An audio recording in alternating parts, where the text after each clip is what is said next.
yo te pidiera en esta mañana que hicieras una lista de todos los problemas que tú tienes en este momento, de cualquier índole, económico, familiar, de salud, y que lo pongas en orden de importancia. ¿Cuál colocarías en el tope de la lista? Piénsalo un momento. ¿Cuál dirías tú que es el más apremiante de todos tus problemas? El más urgente. O déjame ponerlo de otra forma. Si Dios te prometiera hoy resolver uno de tus problemas, ¿cuál sería tu primera opción? Bueno, en el pasaje que vamos a estudiar en esta mañana, siguiendo con la serie del Evangelio de Marcos, el Señor Jesucristo tiene un encuentro providencial con un hombre que tenía un gran problema. Un problema muy evidente. Y yo espero, mis hermanos, que esta historia nos ayude a poner en perspectiva nuestros propios problemas. Vamos a Marcos capítulo 2. El Evangelio de Marcos capítulo 2. Yo he titulado el mensaje de esta mañana, El problema más urgente. Marcos capítulo 2, versículos 1 al 12. Dice, entró Jesús otra vez en Capernaum después de algunos días y se oyó que estaba en casa. E inmediatamente se juntaron muchos de manera que ya no cabían ni aún a la puerta y les predicaba la palabra. Entonces vinieron a él unos trayendo a un paralítico que era cargado por 4. Y como no podían acercarse a él a causa de la multitud, descubrieron el techo de donde estaba y haciendo una abertura, bajaron el lecho en que yacía el paralítico. Al ver Jesús la fe de ellos, dijo al paralítico, Hijo, tus pecados te son perdonados. Estaban allí sentados algunos de los escribas, los cuales cavilaban en sus corazones, ¿por qué habla este así? Blasfemias dice, ¿quién puede perdonar pecados sino solo Dios? Y conociendo luego Jesús en su espíritu que cavilaban de esta manera dentro de sí mismo, les dijo, ¿por qué caviláis así en vuestros corazones? ¿Qué es más fácil, decir al paralítico, tus pecados te son perdonados, o decirle, levántate, toma tu lecho y anda? Pues para que sepáis que el Hijo del Hombre tiene potestad en la tierra para perdonar pecados, dijo al paralítico, a ti te digo, levántate, toma tu lecho y vete a tu casa. Entonces él se levantó enseguida y tomando su lecho salió delante de todos, de manera que todos se asombraban y glorificaron a Dios diciendo, nunca hemos visto tal cosa. Como esta historia gira en torno a la sanación de un paralítico, permítanme ayudarlos a visualizar en esta mañana lo que significaba estar en esa condición en los días del Señor Jesucristo. Porque fácilmente podemos escuchar hablar de un paralítico y extrapolar la historia de la época del Señor a nuestros días. Ser un paralítico en cualquier época siempre ha sido un gran problema. Pero es indudable que en los días de Jesús era una situación mucho más crítica que ahora. Este hombre no tenía la menor esperanza de que en alguna parte apareciera un especialista, un neurocirujano que pudiera operarle y devolverle, aunque fuera un poco de movilidad, o tratar con alguno de los problemas secundarios que esta condición generalmente trae consigo. Este hombre no contaba con analgésicos que calmaran sus dolores y sus molestias, o con un fisioterapista que lo ayudara a fortalecer su masa muscular, ni siquiera con una silla de ruedas para ser transportado con más facilidad. Ahora, cuando estuvimos en la conferencia de Gospel Coalition, una hermana, no sé cómo, se dio cuenta que mi esposa tiene problemas. Ustedes conocen que ella está lidiando hace mucho ya con una neuropatía crónica y ella vio ciertos movimientos y no sé cómo pudo captarlos. Se acercó, le dijo, tienes problemas. Y el hotel donde estábamos era un hotel muy grande donde se hizo la conferencia. Así que al otro día esta hermana muy gentilmente le consiguió a Gloria una silla de ruedas eléctrica. Así que Gloria estaba mejor que todos nosotros porque estaba con su carrito por la conferencia. Y de paso, hermanos, yo sé que muchos de ustedes estuvieron orando por nuestro viaje, estuvieron orando por la salud de Gloria, y yo creo que esa silla apareció como respuesta de Dios a vuestras oraciones. Así que de paso, gracias. Pero qué bueno, hermanos, que en esta época, no todo el mundo tiene, ¿verdad?, esas facilidades, pero hasta en los supermercados ahora hay carritos para las personas hacer su compra, en algunos supermercados. Pero este hombre no tenía ninguna de esas facilidades. Desde que este paralítico se despertaba por la mañana hasta que se dormía por la noche, él no tenía otra cosa que hacer que mirar al techo. A menos que alguien se compadeciera de él y lo cambiara de posición o lo moviera de un lugar a otro. Cuando él veía que su familia salía hacia el mercado, él estaba allí postrado. Cada día la misma monotonía, cada día el mismo escenario, el mismo aislamiento, tirado en el suelo o en una litera, semana tras semana, mes tras mes, año tras año, teniendo que depender completamente de otros para suplir cualquiera de sus necesidades, por más pequeña que fuera. Este hombre necesitaba ayuda para vestirse, necesitaba ayuda para bañarse, necesitaba ayuda incluso, mis hermanos, para poder hacer cualquier necesidad fisiológica. Por eso alguien describe la condición de este hombre a través de un conjunto de palabras que pueda darnos una idea aproximada de su condición emocional. Dependencia, humillación, confinamiento, a lo que yo añado claustrofobia, aburrimiento, soledad, frustración, vergüenza, desesperación. De manera que el problema de este hombre era más que evidente. Él estaba paralítico. Si él hubiera escuchado la pregunta con la que yo inicié este sermón en la mañana, si tú tuvieras que poner en orden, en una lista, en el tope de prioridad de cuál es tu problema más urgente, él hubiera dicho: mi problema más urgente es que no puedo caminar. Y que no existe la menor posibilidad de que alguna vez yo pueda hacerlo.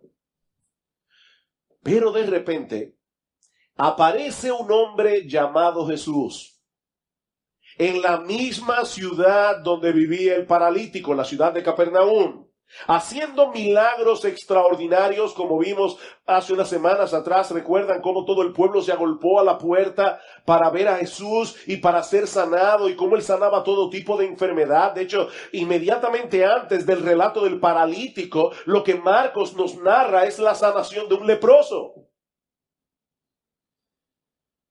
Así que por primera vez, este hombre vislumbra un rayo de esperanza.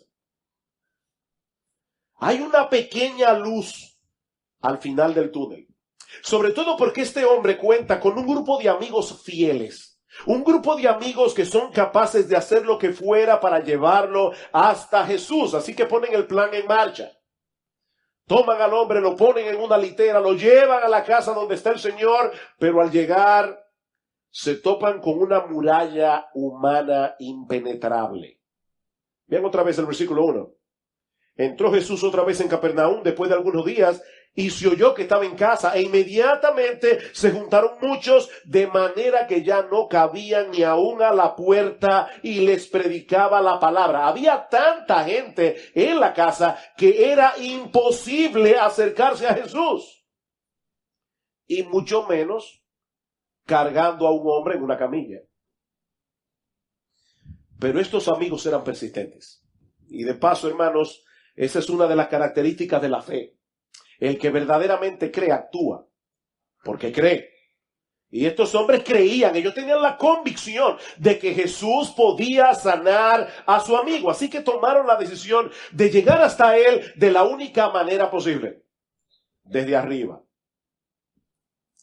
Las casas en Israel solían tener una escalera exterior para subir a los techos. Los techos eran usados como terrazas y estaban tan pegadas la una de la otra que si una casa no tenía escalera, era fácil subir a otra casa e ir saltando de techo en techo hasta llegar a la casa que tú querías llegar. No sabemos cómo fue que los amigos del paralítico hicieron su asunto, pero ellos llevaron al hombre hasta donde estaba Jesús.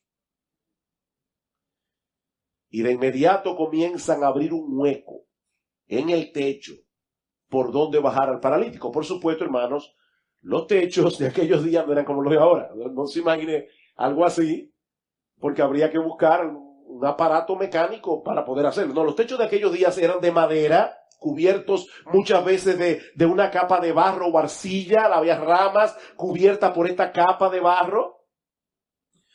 Ahora yo quiero que ustedes se imaginen la escena, ¿verdad? El Señor está predicando la palabra, comienza a oírse un ruido en el techo, se forma una nube de polvo que cae sobre Jesús y sobre la gente que está allí hasta que se abre un hueco bastante grande y aparecen 4 hombres mirando para abajo.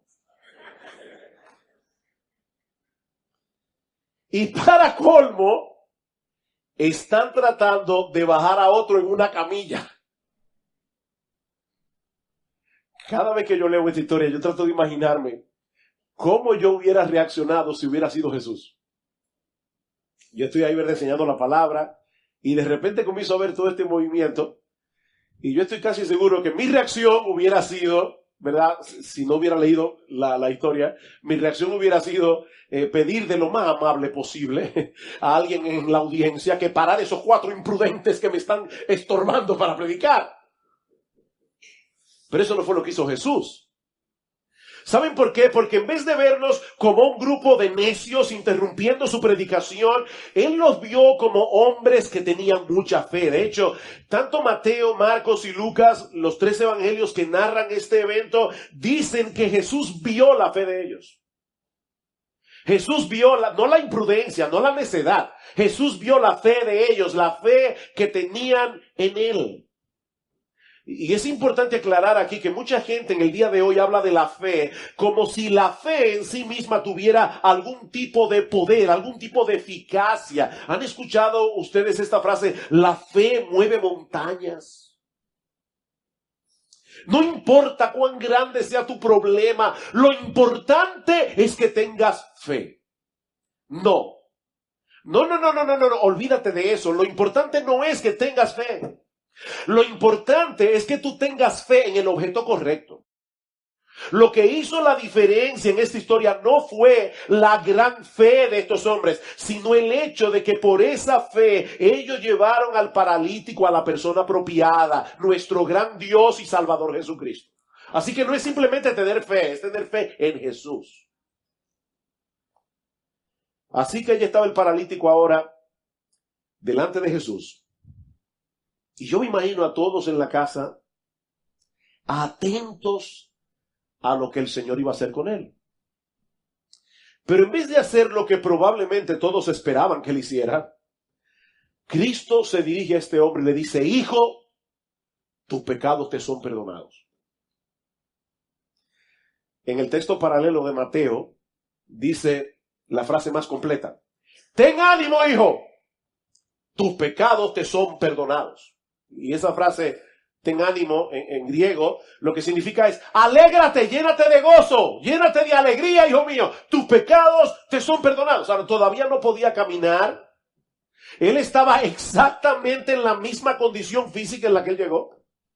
Pero Jesús le dice que a pesar de todo eso, Él tiene toda la razón del mundo para cobrar ánimo, para alegrarse, porque Él ha recibido el más grande beneficio que un ser humano pueda recibir jamás: el perdón de todos sus pecados.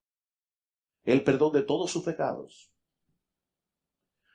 Para todos en la casa era más que evidente que el gran problema de este hombre era que él estaba completamente inmóvil. Pero el diagnóstico de Jesús es muy diferente al nuestro. Él sabía que su problema más urgente no era su parálisis. El problema más urgente de este hombre era su pecado y todas las consecuencias que el pecado conlleva en esta vida y en la venidera.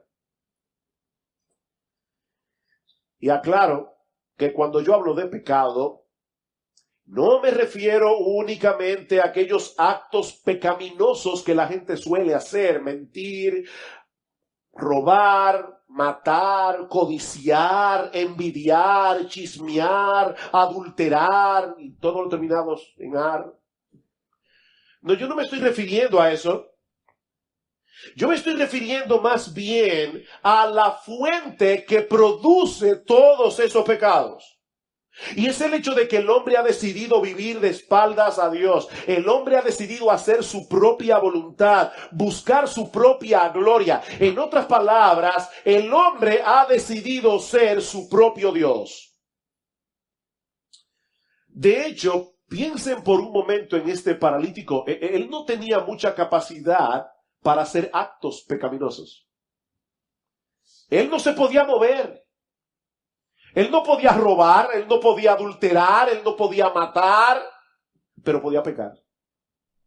Él podía pecar y pecaba porque el pecado es un problema del corazón. Y ese, según Jesús, es nuestro problema más urgente. Mi amigo, ese es el más urgente de tus problemas. ¿Quién sabe cuántas veces este hombre había soñado con la posibilidad de poder caminar? Pensando que esa sería la solución de todos sus problemas.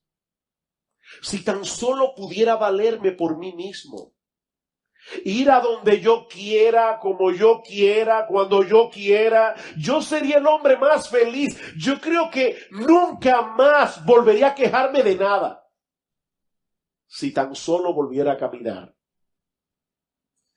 Pero Jesús lo veía de otra manera. Para Jesús, si él no sanaba únicamente de su parálisis, estaba dejando a este hombre en una terrible condición. Él no habría resuelto realmente el mayor de sus problemas. ¿Y saben qué, mis hermanos? Lamentablemente, esa es la ilusión en la que viven la mayoría de las personas, incluyendo muchos que profesan ser cristianos. Ay, si tan solo. Y llena ahí esa línea en blanco, como tú quieras. Si tan solo sanara de esta enfermedad, si tan solo alguien me amara, si tan solo tuviera un mejor matrimonio, si tan solo tuviera un trabajo mejor remunerado, si tan solo tuviera hijos obedientes, si tan solo lo que sea. Sea lo que sea que tú pongas en esa lista, estás completamente equivocado. Si tú crees que por tener cualquiera de esas cosas vas a tener una vida más plena y feliz, estás equivocado. Hay una periodista llamada Cynthia Hamel y ella escribió un artículo sumamente interesante sobre las frustraciones de la gente famosa. Hombres y mujeres que hicieron de todo para alcanzar la fama. ¿Y saben qué pasó? Que después de obtener lo que tanto querían, no solo se convirtieron en personas insoportables, sino que ahora eran mucho más infelices que antes. Dice Hamel, me dan pena los famosos, de verdad. Las celebridades una vez fueron seres humanos agradables, pero ahora su ira es terrible, más que ninguna otra persona. Ellos querían fama, trabajaron, insistieron, pero la mañana después de hacerse famosos, ellos querían tomar una sobredosis. Y ustedes saben muy bien que algunos el año pasado lo hicieron. Dice, ya querían tomar una sobredosis porque aquello por lo que habían luchado, la fama que iba a hacer que todo fuese bien, que iba a hacer que su vida fuera soportable, que les iba a proporcionar satisfacción personal y felicidad, ya había llegado y nada había cambiado. Aún eran los mismos. La decepción les había llevado a ser violentos e insufribles. Y más adelante Hamel añade esta sorprendente declaración. Yo creo que cuando Dios quiere gastarle a uno una broma muy pesada, le concede su mayor deseo.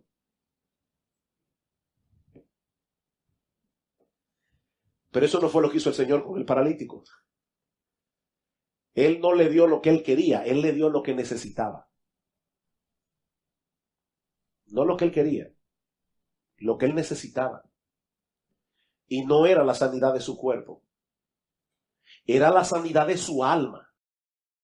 Lo que este paralítico necesitaba más urgentemente era el perdón de sus pecados, y eso fue precisamente lo que Cristo le dio. Mi amigo, otra vez, yo no sé cuál es el mayor anhelo tuyo en esta mañana. Pero si es algo fuera del Señor Jesucristo, y del perdón de tus pecados, el perdón que solamente Él puede darte, estás cometiendo el más terrible y destructivo de todos los pecados: idolatría.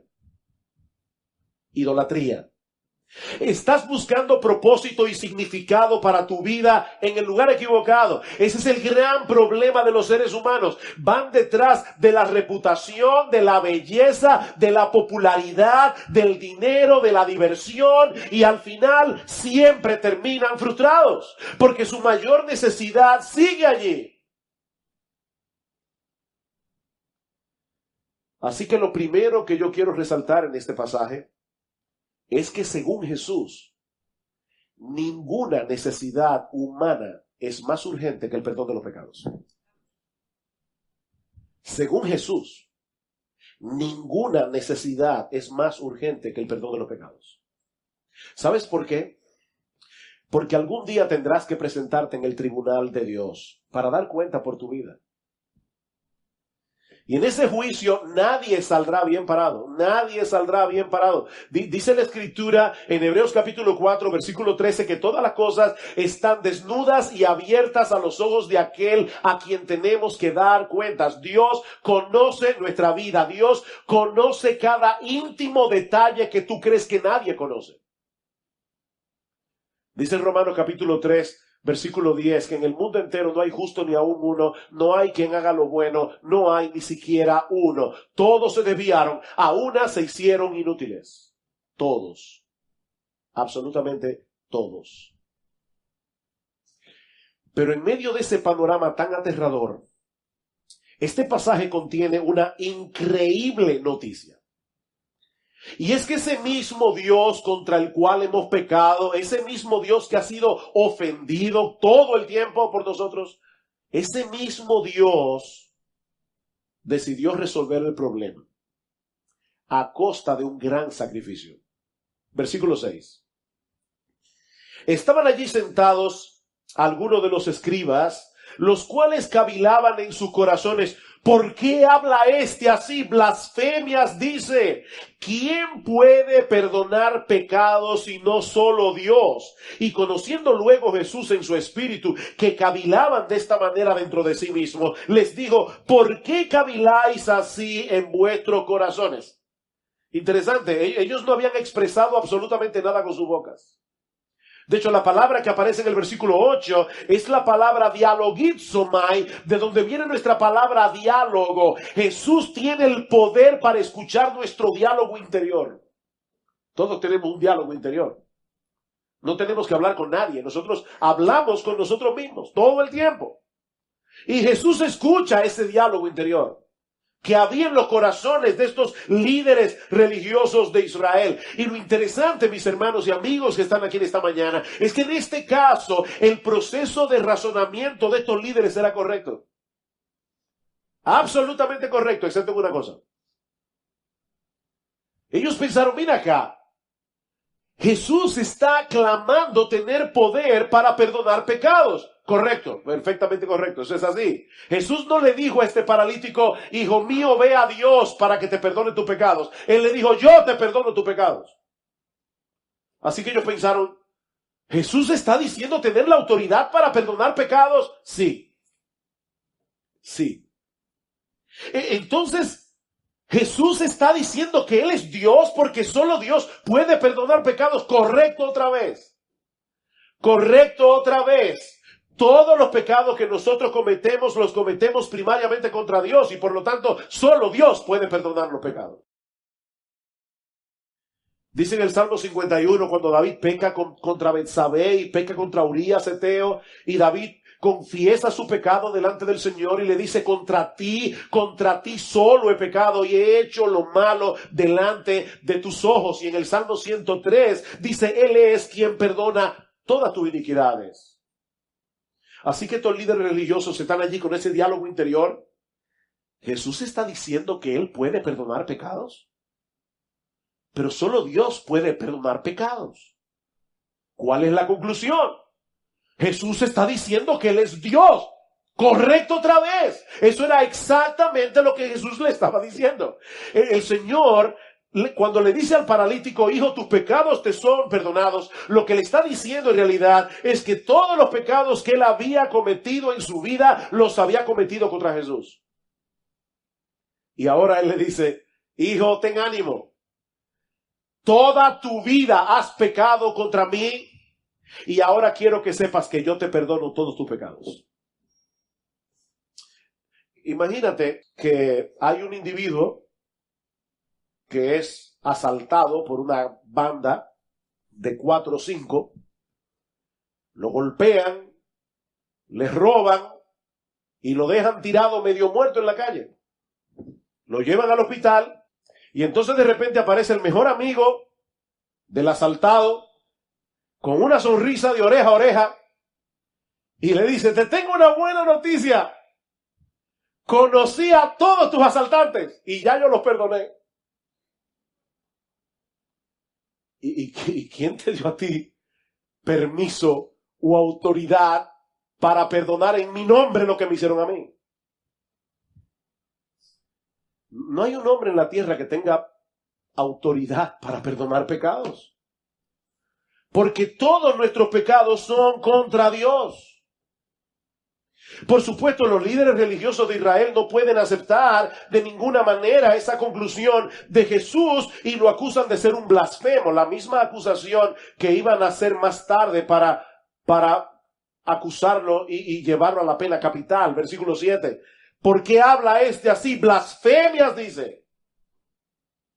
Y ciertamente, mis hermanos, si Jesús era un hombre común y corriente, lo que Jesús está diciendo aquí es una blasfemia. Pero entonces eso lleva al Señor a traer esta pregunta tan enigmática en el versículo 9. ¿Qué es más fácil? Escuchen la pregunta, hermanos. ¿Qué es más fácil? ¿Decir al paralítico tus pecados te son perdonados o decirle levántate, toma tu lecho y anda? Miren, esa pregunta no es tan sencilla como parece a primera vista. Porque alguien pudiera decir, bueno, es más fácil decir tus pecados te son perdonados porque nadie puede subir al cielo y revisar, ¿verdad? Los folios de la corte divina y ver si es verdad que nuestros pecados han sido perdonados. Así que yo decirle a una persona tus pecados te son perdonados es muy fácil. Pero si le digo levántate, toma tu lecho y anda, y el individuo no se levanta, entonces es obvio que yo no estoy hablando la verdad. Así que es más fácil decir tus pecados te son perdonados. Sin embargo, yo creo que el Señor está planteando este dilema para llevarnos a otra conclusión.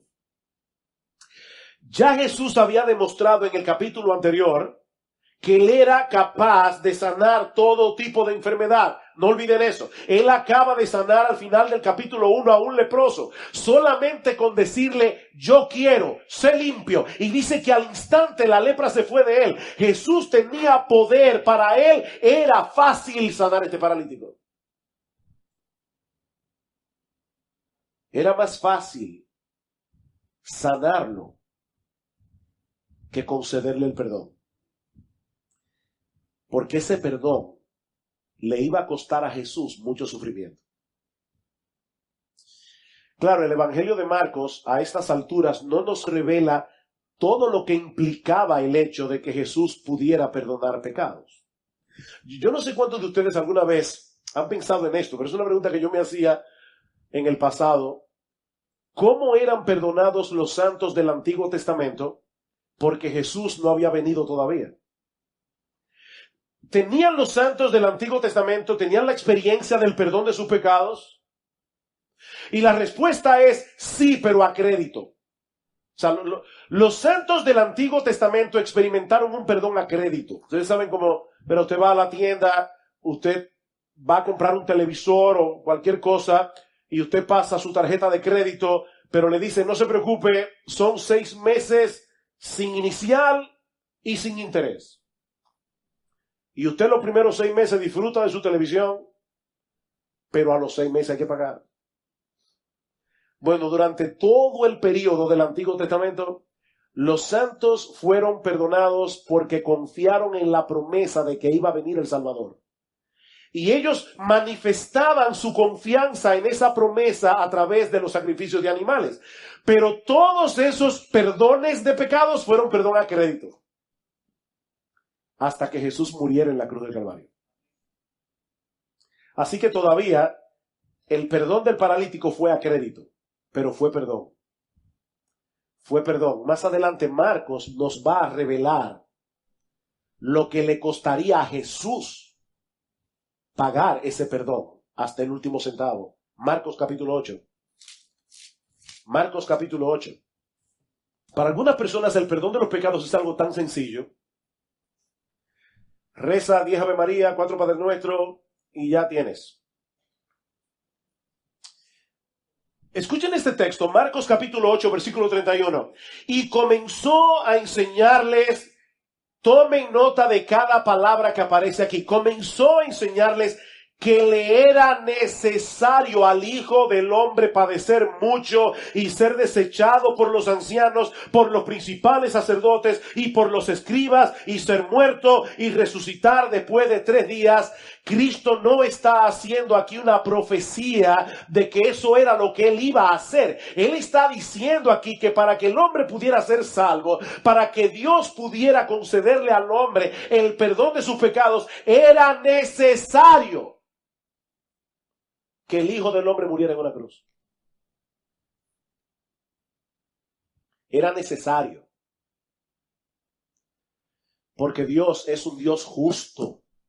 Porque Dios no puede pasar por alto el pecado. Porque para Dios el pecado no es una cosa trivial. Para que Dios pudiera perdonar a pecadores, alguien tiene que pagar la deuda de ese pecador. Y Jesús está diciendo aquí, era necesario. Es necesario que el Hijo del Hombre muera en una cruz y resucite al tercer día. Sin eso no hay perdón. Así que para Jesús era más fácil decirle al paralítico, levántate y anda, que decirle, tus pecados te son perdonados. La sanidad del paralítico no era más que una evidencia de que Jesús tenía la autoridad para conceder algo más grandioso que la sanidad del cuerpo. Versículo 10 de Marcos 2. Pues para que sepáis que el Hijo del Hombre tiene potestad en la tierra para perdonar pecados, dijo al paralítico, a ti te digo, levántate, toma tu lecho y vete a tu casa. Entonces él se levantó enseguida y tomando su lecho salió delante de todos, de manera que todos se asombraron y glorificaron a Dios diciendo, nunca hemos visto tal cosa. 2 cosas ocurrieron aquí simultáneamente. Su parálisis fue sanada. Sus músculos se fortalecieron de tal manera que el paralítico se puso en pie, tomó su camilla y salió caminando. Yo estoy seguro que si cualquiera de nosotros hubiera estado allí esa mañana, habríamos reaccionado igual que la multitud, sorprendidos por la sanación del paralítico. Pero eso no fue lo más importante ni fue lo más extraordinario que sucedió en ese momento. Ese milagro no era más que una evidencia de la autoridad que tiene Jesús para conceder a los hombres que confían en Él el perdón de todos sus pecados. Dice el Salmo 32, bienaventurado aquel cuya transgresión ha sido perdonada y cubierto su pecado. Bienaventurado. Dichoso el hombre que ha tenido esa bendición. Mis hermanos, no existe en todo el mundo una bendición más grande que esta. Este paralítico salió caminando de la casa aquel día, pero ¿saben qué? Eso no impidió que su cuerpo continuara el proceso natural de deterioro que culmina con la muerte. Aquí hay hermanos que han sido sanados milagrosamente, pero se van a morir algún día. Igual que los que estaban sanos. Ese es el destino final de todo hombre. Nos vamos a morir, por si no lo sabías. Con toda seguridad. Tú puedes hacer ejercicio, puedes hacer dieta, puedes hacer todo lo que tú quieras y vas a mejorar tu calidad de vida, pero te vas a morir. Tú vas a terminar en una tumba.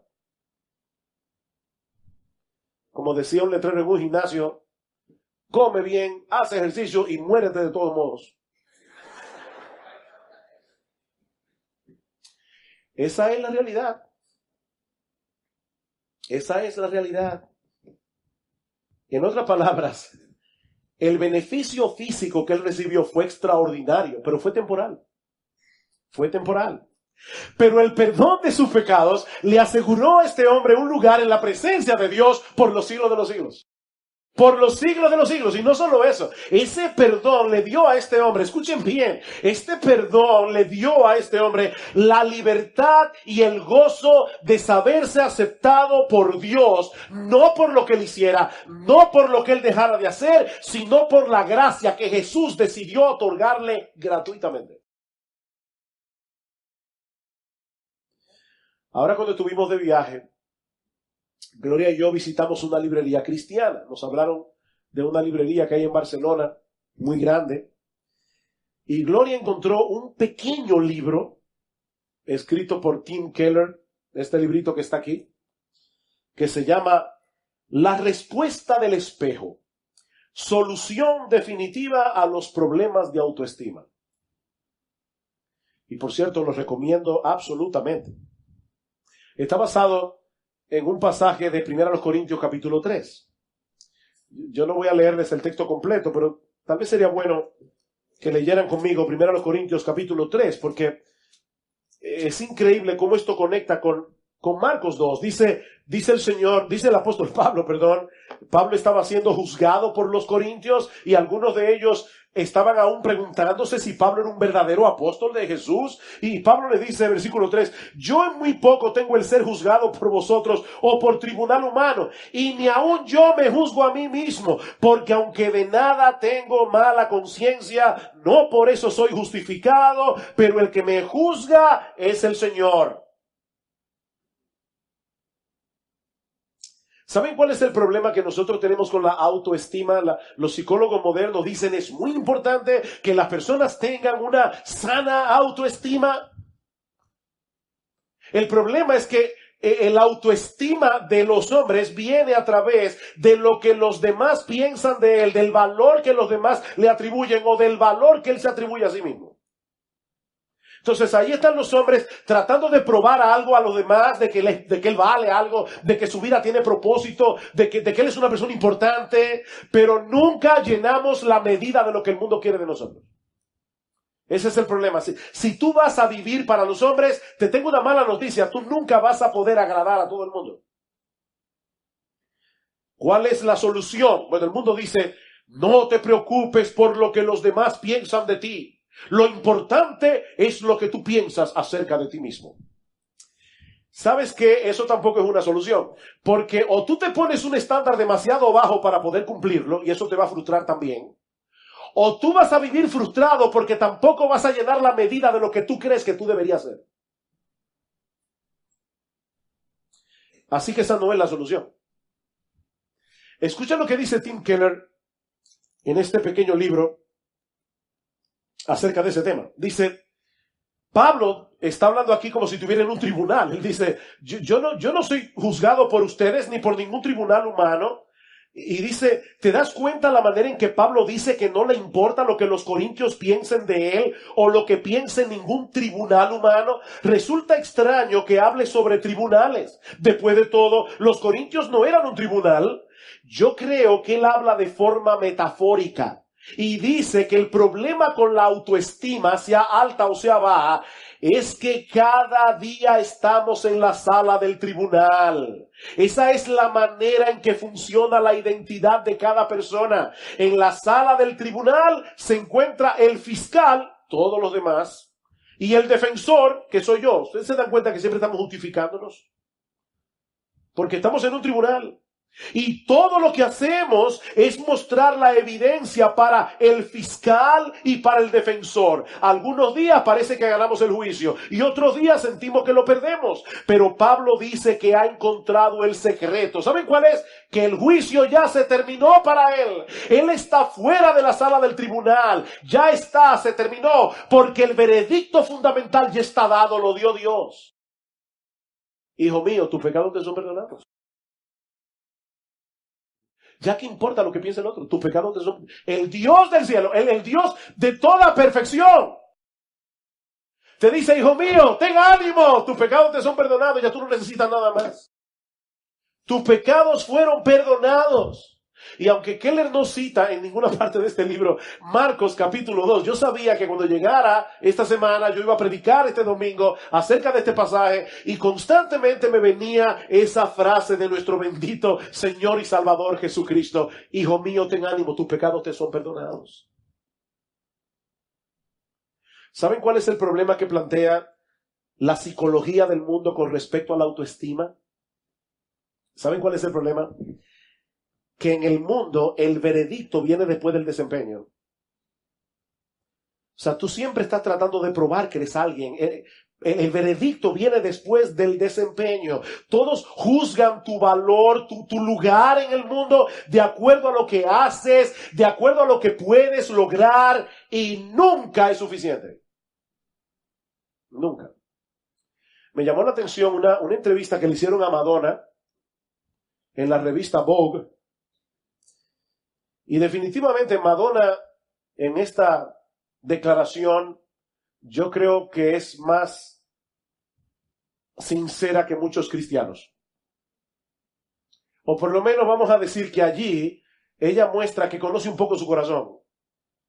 Dice Madonna: mi impulso en la vida proviene del temor a ser mediocre.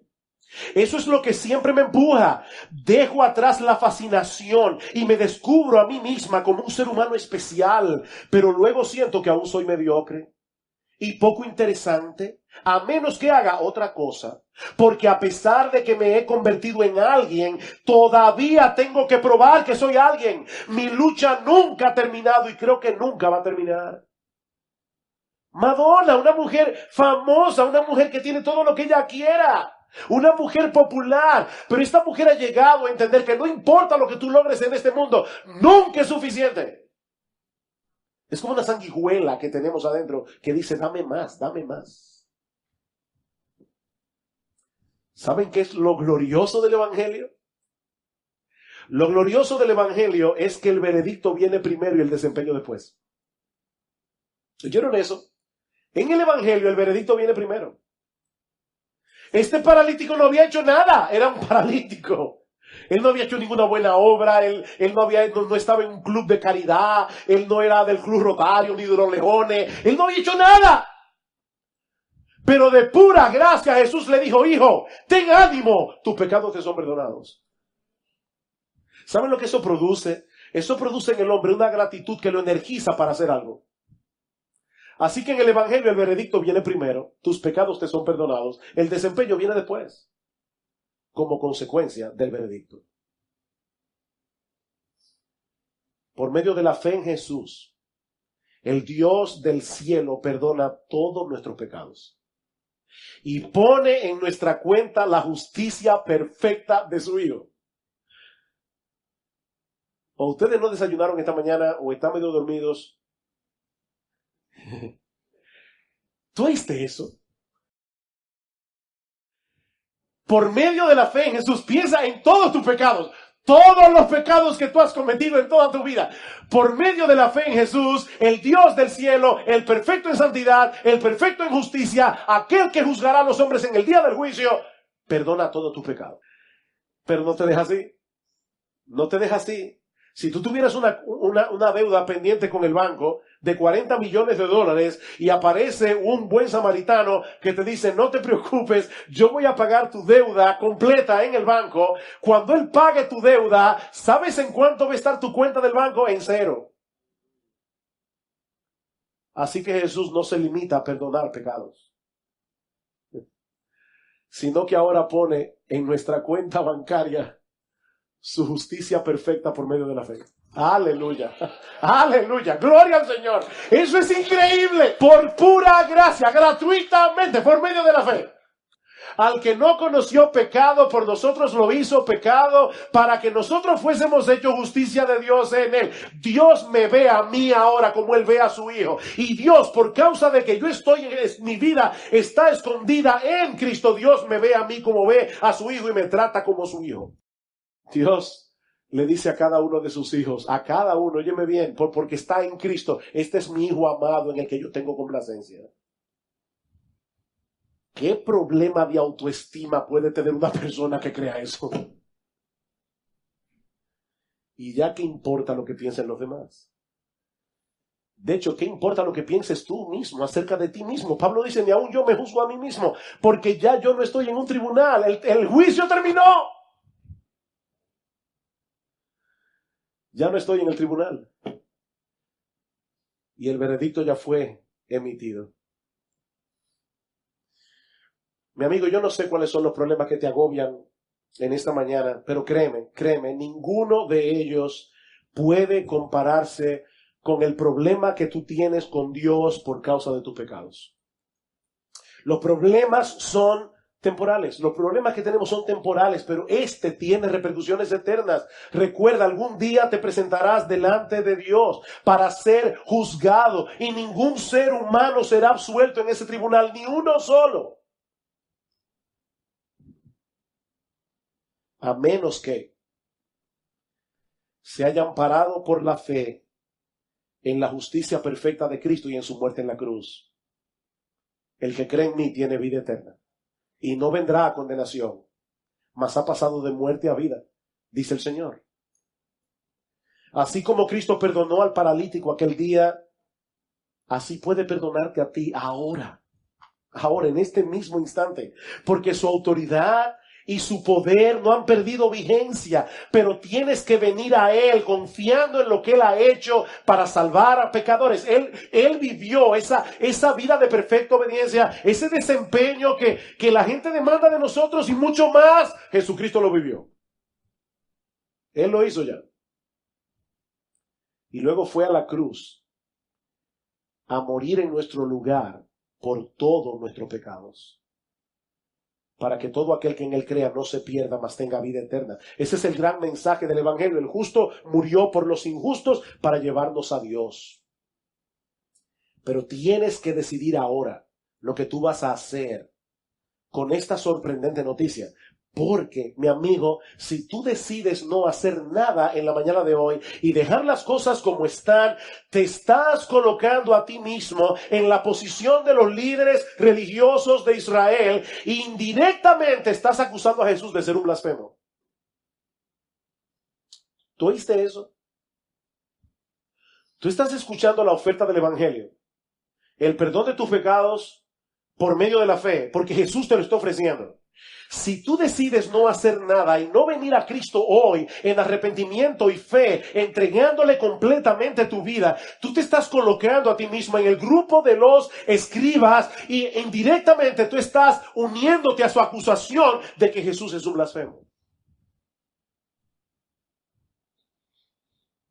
Nadie puede permanecer en una posición neutral ante este pasaje. Nadie. O te colocas del lado de los escribas en su acusación de blasfemias contra Jesús, o te colocas frente a Jesús como un pecador arrepentido, esperando recibir de Él por medio de la fe lo que solo Él puede darte, el perdón de todos tus pecados.